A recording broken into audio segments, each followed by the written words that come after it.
What's happening both in the U.S. government and all over the world is governments are embracing cloud.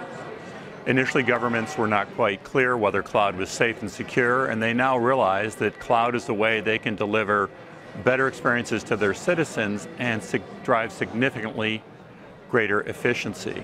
So in this case, the U.S. government, the State Department was a very large deal where they are trying to embrace cloud technology to drive better experiences for their employees, provide better experiences to their constituencies all over the world, and drive significant efficiency and productivity. And one thing I just noted, it was a very high portion of our business in Q3 simply because that's the last fiscal quarter of the U.S. government. So many deals close in what is Q3 for us is Q4 for the government.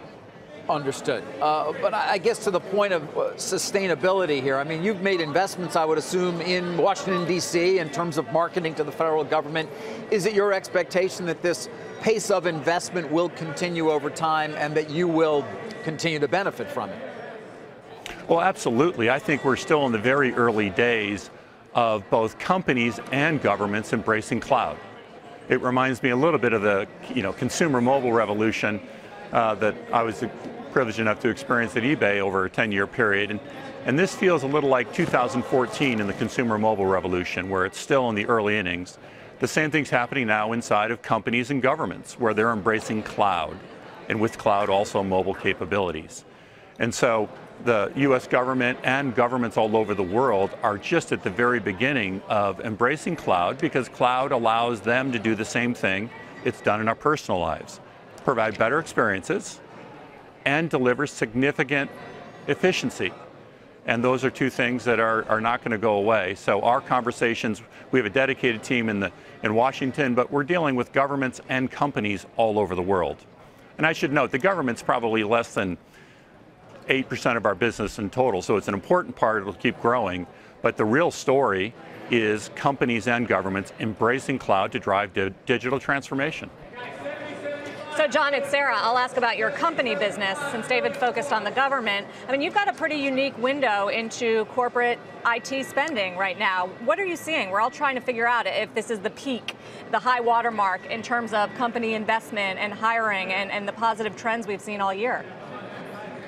Well, Sarah, what I'm seeing, and I've had the opportunity over the last 6 weeks, I've talked with literally over 100 CEOs and CIOs, and I hear a very consistent trend, which is software is disrupting every company in every industry in every geography.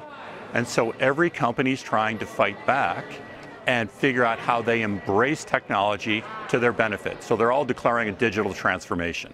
What that means is they want to digitally connect with their customers, they want to provide a better digital experience to their employees, and they want to use digital technology to drive efficiency and productivity so that they're investing their scarce resources in innovating for their customers and not on dealing with the complexity of running a global enterprise.